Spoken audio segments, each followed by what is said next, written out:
പ്രധാനപ്പെട്ട ഷെല്ലുകളും അവയിലെ സബ് ഷെല്ലുകളെ കുറിച്ചും ചർച്ച ചെയ്തു. എന്നൊന്നുകൂടി വേണമെങ്കിൽ റിപ്പീറ്റ് ചെയ്യാം. പ്രധാനപ്പെട്ട ഷെല്ലുകൾ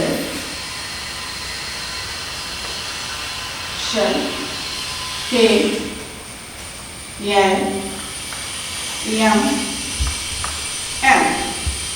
ഇനി ഇവയിൽ ഉൾക്കൊള്ളുന്ന ഇലക്ട്രോണുകളുടെ എണ്ണം നിങ്ങൾ കഴിഞ്ഞ വർഷം പഠിച്ചതാണ്. കെയിൽ 2 ഇലക്ട്രോൺ, എല്ലിൽ 8 ഇലക്ട്രോൺ, എമ്മിൽ 18 ഇലക്ട്രോൺ, എന്നിൽ 32 ഇലക്ട്രോൺ. ഇനി സബ് ഷെല്ലുകളുടെ പേര് നിങ്ങൾക്കറിയാം. S, P, D, F. അപ്പൊ നമുക്ക് സബ് ഷെല്ലുകളെ കുറിച്ച് എഴുതാം. സബ് ഷെൽ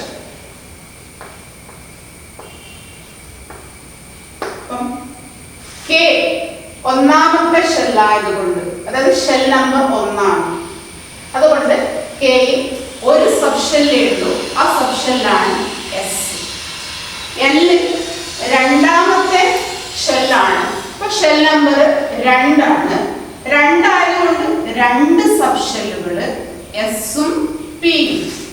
അതുപോലെ എം മൂന്നാമത്തെ ഷെല്ലാണ്, അതായത് ഷെൽ നമ്പർ 3. അതുകൊണ്ട് 3 സബ് ഷെല്ലുകൾ ഉണ്ടാകും, എസ്, പി, ഡി. എൻ നാലാമത്തെ ഷെല്ലായതുകൊണ്ട് ഷെൽ നമ്പർ 4 അല്ലെങ്കിൽ 4 സബ് ഷെല്ലുകൾ ഉണ്ടാകും, എസ്, പി, ഡി, എഫ്. ഇതൊക്കെയാണ് സബ് ഷെല്ലുകൾ. അപ്പൊ കെയിൽ എസ്, എല്ലിൽ എസ് കോമ പി, എമ്മിൽ എസ് പി ഡി, എന്നിൽ എസ് പി ഡി എഫ്. ഇതെല്ലാം കഴിഞ്ഞ ക്ലാസ്സിൽ നമ്മൾ ചർച്ച ചെയ്തതാണ്. ഇനി എസ് എന്ന് പറയുന്നത് എല്ലാ ഷെല്ലിലും ഉണ്ട്. അതുകൊണ്ട് ഈ എസ് സബ് ഷെല്ലുകളെ വേർതിരിച്ചറിയാൻ വേണ്ടി, അതായത് കെയിലെ സബ് ഷെല്ലിനെ, എല്ലിലെ എസ് സബ് ഷെല്ലിനെ, എമ്മിലെ എസ് സബ് ഷെല്ലിനെ, എന്നിലെ എസ് സബ് ഷെല്ലിനെ തിരിച്ചറിയാൻ വേണ്ടി നമ്മൾ ഷെൽ നമ്പർ ചേർത്താണ് പറയുന്നത്. അപ്പൊ നമുക്കറിയാം കെയുടെ ഷെൽ നമ്പർ 1 ആണ്. അതുകൊണ്ട് നമ്മൾ എസിന്റെ മുമ്പിൽ നമ്മൾ 1 എന്ന് ചേർക്കും, അതായത് 1s.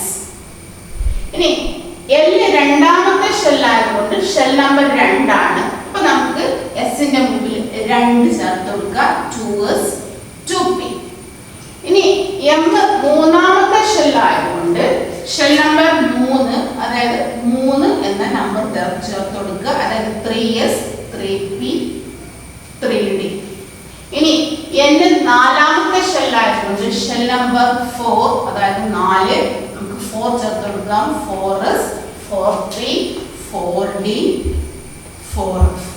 അപ്പൊ നമ്മൾ എങ്ങനെയാണ് സബ് ഷെല്ലുകളെ എഴുതുന്നത്? അപ്പൊ 1s, 2s, 2p, 3s, 3p, 3d, 4s, 4p, 4d, 4s. നമ്മൾ കഴിഞ്ഞ വർഷം പഠിച്ചിട്ടുണ്ട് കെയിൽ 2 ഇലക്ട്രോണുകളാണ് കൊള്ളുന്നത്.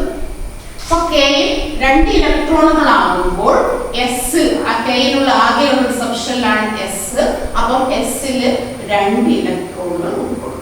അപ്പോൾ ഏത് എസിനും 2 ഇലക്ട്രോണുകൾ ഉൾക്കൊള്ളും. ആ ഇലക്ട്രോണിന്റെ എണ്ണം മുകളിൽ എഴുതും. അപ്പൊ 3s-നും 2 ഇലക്ട്രോൺ, 4s-നും 2 ഇലക്ട്രോൺ. ഇനി എല്ലിൽ 8 ഇലക്ട്രോണുകളാണ് ഉൾക്കൊള്ളുന്നത്. അപ്പൊ നമുക്ക് എസിൽ 2 ആയി, ബാക്കി 8ലേക്ക് 6, ആ 6 എണ്ണം പി ഉൾക്കൊള്ളുന്നു. അപ്പൊ ഏത് പി ആയാലും അതിൽ 6 ഇലക്ട്രോൺ. ഇനി എം ഷെല്ലിലേക്ക് കടക്കാം, അല്ലെങ്കിൽ ഡിയിലേക്ക് കടക്കാം. നമുക്കറിയാം എമ്മിൽ 18 ഇലക്ട്രോണുകളാണ് ഉൾക്കൊള്ളുന്നത്. അപ്പോൾ എസിൽ 2, പിയിൽ 6, അപ്പൊ 6 2 8, ബാക്കി 18ലേക്ക് 10ന്റെ കുറവ്. അപ്പോൾ ഡിയിൽ 10 ഇലക്ട്രോൺ ഉൾക്കൊള്ളും. 4ഡിയിലും 10 ഇലക്ട്രോൺ. ഇനി എന്നിൽ ഉൾക്കൊള്ളാവുന്ന ഇലക്ട്രോണുകളുടെ എണ്ണം 32 ആണ്. അപ്പൊ നമുക്കിവിടെ ടോട്ടൽ ചെയ്തൊക്കെ അറിയാം. 6 2 8 10 18, ബാക്കി 32ലേക്ക് 14, അതായത് എഫിൽ 14 ഇലക്ട്രോൺ. അതായത് ഒന്നും കൂടി പറഞ്ഞാൽ എസിൽ ഉൾക്കൊള്ളാവുന്ന ഇലക്ട്രോണുകളുടെ എണ്ണം 2, പിയിൽ ഉൾക്കൊള്ളാവുന്ന ഇലക്ട്രോണുകളുടെ എണ്ണം, പരമാവധി ഇലക്ട്രോണുകളുടെ എണ്ണം 6, ഡിയിൽ 10 എണ്ണം, എഫിൽ 14 ഇലക്ട്രോൺ. ഇങ്ങനെയാണ് ഓരോ സബ്ഷെല്ലിലും ഇലക്ട്രോണുകൾ ഉൾക്കൊള്ളുന്നത്. നമ്മൾ കഴിഞ്ഞ വർഷം പഠിച്ചിട്ടുണ്ട്, ഇലക്ട്രോണുകൾ വന്നു ചേരുന്നത് ഊർജം കുറവുള്ള ഷെല്ലിലേക്കാണ്. ആദ്യം വന്നു ചേരുന്നത് ഊർജം കുറവുള്ള ഷെല്ലിലേക്കാണ്. അതായത് ഷെല്ലാണെങ്കിൽ ആദ്യം കെ ഷെല്ലിൽ ഇലക്ട്രോൺ നിറയും. കെ ഷെല്ലിൽ ഇലക്ട്രോൺ നിറഞ്ഞ ശേഷം എൽ ഷെല്ലിൽ നിറയും, എം ഷെല്ലിൽ നിറയും, അതുപോലെ തന്നെ എൻ ഷെല്ലിൽ നിറയും. അതുപോലെ തന്നെ ഈ സബ്ഷെല്ലുകൾക്ക് വ്യത്യസ്ത ഊർജ നിലകളാണ് ഉള്ളത്. അപ്പൊ നമുക്ക് ഊർജം എങ്ങനെയാണ്, ഊർജത്തിന്റെ അളവ് എങ്ങനെയാണെന്ന് നമുക്ക് നോക്കാം. അപ്പൊ ആദ്യം 1s ഏറ്റവും ഊർജം കുറവുള്ളത്. അപ്പൊ നമ്മൾ ഫസ്റ്റ് 1s എഴുതും. പിന്നെ ഊർജം കൂടുതലുള്ളത് 2s-നാണ്. 1s കഴിഞ്ഞാൽ പിന്നെ എഴുതുന്നത് നമ്മൾ 2s ആണ്. പിന്നെ കുറച്ചും കൂടി ഊർജം കൂടുതലുള്ളത് 2p ആണ്. പിന്നെ 2p കഴിഞ്ഞാൽ പിന്നെ ഊർജം കൂടുതലുള്ളത് 3s ആണ്. പിന്നെ 3p ആണ്. പിന്നെ നമ്മൾ എഴുതിയ പ്രകാരം ശരിക്കും 3d ആണ് വരുന്നത്. പക്ഷെ നമ്മൾ 3dയും തൊട്ടടുത്തുള്ള 4s-ഉം എടുത്ത് വെച്ച് നോക്കുമ്പോൾ 3d-യേക്കാൾ ഊർജം കുറവ് 4s-നാണ്. അപ്പൊ നമ്മൾ 4s എഴുതിയ ശേഷം മാത്രമേ 3d എഴുതാവൂ. അപ്പൊ ഇലക്ട്രോണുകൾ ആദ്യം വന്നു ചേരുന്നത് ഊർജം കുറവുള്ള 1s-ലേക്ക്, പിന്നെ ഊർജം കൂടി വരുന്ന ക്രമത്തിൽ ഇലക്ട്രോണുകൾ ഇങ്ങനെ നിറയും. അപ്പൊ ആദ്യം 1s, നമുക്കറിയാം s-ൽ 2 ഇലക്ട്രോൺ ഉള്ളും 1s2. പിന്നെ 2s-ൽ 2 ഇലക്ട്രോൺ, 2s2 എന്നാണ് പറയാ. 2p, p-ൽ 6 എണ്ണം കൊള്ളും, 2p6. 3s, s-ൽ 2 എണ്ണം കൊള്ളും, 3s2. 3p 6 എണ്ണം കൊള്ളും, 3p6. 4s-ൽ 2 എണ്ണം കൊള്ളും, 4s2. 3d-യിൽ 10 എണ്ണം. ഇങ്ങനെയാണ് ഇലക്ട്രോണുകൾ ഊർജത്തിന്റെ അളവിൽ ക്രമീകരിക്കുക. അപ്പൊ ഇലക്ട്രോണുകൾ ഫസ്റ്റ് വരുന്ന ശരി 1s2. 1s കഴിഞ്ഞാൽ പിന്നെ 2s, 2s കൂട്ടിയാൽ കഴിഞ്ഞാൽ 2p, 3s, 3p, 4s, 3d. അപ്പൊ നമ്മൾ കഴിഞ്ഞ വർഷം ഷെല്ലുകളിൽ ഇലക്ട്രോണുകളെ ക്രമീകരിക്കുന്നതിന് നമ്മൾ പഠിച്ചിട്ടുണ്ട്. അപ്പൊ 6 ഇലക്ട്രോണുകളാണെങ്കിൽ, ഒരാറ്റത്തിന് 6 ഇലക്ട്രോണുകളാണെങ്കിൽ എങ്ങനെയാണ് ഇലക്ട്രോൺ ക്രമീകരിക്കുന്നത്, ഷെല്ലിൽ ഇലക്ട്രോൺ ക്രമീകരിക്കുന്നത് നമ്മൾ പഠിച്ചിട്ടുണ്ട്. എന്നാൽ ഈ വർഷം നമ്മൾ പഠിക്കുന്നത് സബ്ഷെല്ലുകളിൽ എങ്ങനെ ഇലക്ട്രോണുകൾ ക്രമീകരിക്കുന്നു എന്നാണ്. സബ്ഷെല്ലുകളിൽ ഇലക്ട്രോൺ ക്രമീകരിക്കുന്നതിനെ കുറിച്ച് നമുക്ക് പഠിക്കാം. നമുക്ക് എഴുതി നോക്കാം. ആദ്യം തന്നെ നമുക്കറിയാം ഏറ്റവും ചെറിയ ആറ്റമുള്ള മൂലകം അല്ലെങ്കിൽ അറ്റോമിക നമ്പർ ഏറ്റവും കുറവുള്ള മൂലകം ഹൈഡ്രജൻ ആണ്. ഹൈഡ്രജൻ അതിൽ അറ്റോമിക നമ്പർ 1 ആണ്. നമുക്കറിയാം അറ്റോമിക നമ്പർ പ്രതീകത്തിന്റെ അല്ലെങ്കിൽ സിംബലിന്റെ അടിയിൽ, ലെഫ്റ്റ് ഭാഗത്ത് അടിയിലാണ് എഴുതുന്നത്. അപ്പൊ അറ്റോമിക നമ്പർ 1 എന്ന് പറഞ്ഞാൽ ഇലക്ട്രോണുകളുടെ എണ്ണം 1 എന്നാണ് അർത്ഥം. ഈ ഒരു ഇലക്ട്രോണിനെ നമുക്ക് സബ്ഷെല്ലിൽ ക്രമീകരിക്കാം. ഇങ്ങനെ സബ്ഷെല്ലിൽ ക്രമീകരിക്കാൻ നമുക്കറിയാം ഏറ്റവും ഊർജം കുറവുള്ളത് 1s ആണ്. അപ്പോൾ 1s എഴുതുക. അപ്പോൾ 1s-ൽ ആകെയുള്ള ഒരു ഇലക്ട്രോൺ ഉൾക്കൊള്ളും. 1s. ഇനി അടുത്ത് നമുക്ക് നോക്കിയിട്ടുണ്ടെങ്കിൽ helium, atomic number 2. Atomic number 2 എന്ന് പറഞ്ഞാൽ ഇലക്ട്രോൺ എണ്ണം 2. ആ 2 ഇലക്ട്രോൺ ഇതുപോലെ നമ്മൾ ക്രമീകരിക്കണം. 1s-ലെ സ്റ്റാർട്ട് ചെയ്യാവും, കാരണം 1s-നാണ് ഊർജം ഏറ്റവും കുറവുള്ളത്. കെ ഷെല്ലിലെ സബ്ഷെല്ലാണ്. അപ്പോൾ 1s-ന് 2 ഇലക്ട്രോൺ. ഇനി കാർബൺ, അറ്റോമിക് നമ്പർ 6. അതായത് അറ്റോമിക് നമ്പർ 6 എന്ന് പറഞ്ഞിട്ടുണ്ടെങ്കിൽ ഇലക്ട്രോൺ എണ്ണം 6. നമ്മൾ എഴുതുക 1s 2. അപ്പൊ 6-ൽ 2 ഇലക്ട്രോണുകളെ 1s-ൽ സഞ്ചരിച്ചിട്ടുള്ളൂ, ബാക്കി 4 എണ്ണം ഉണ്ട്.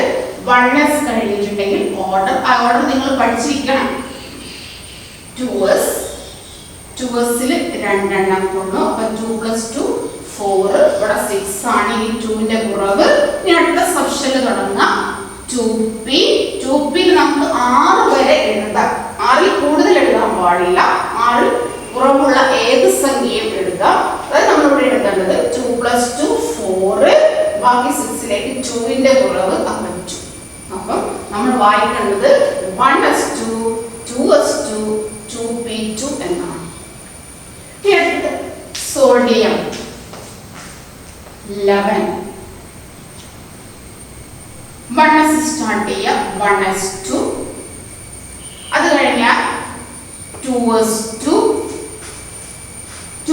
കഴിഞ്ഞിട്ടുണ്ടെങ്കിൽ 2p നമുക്ക് എഴുതി നോക്കാം. 2 + 2 4, പിയിൽ 6 വരെ കൊള്ളും. അപ്പം 6 + 2 8 10.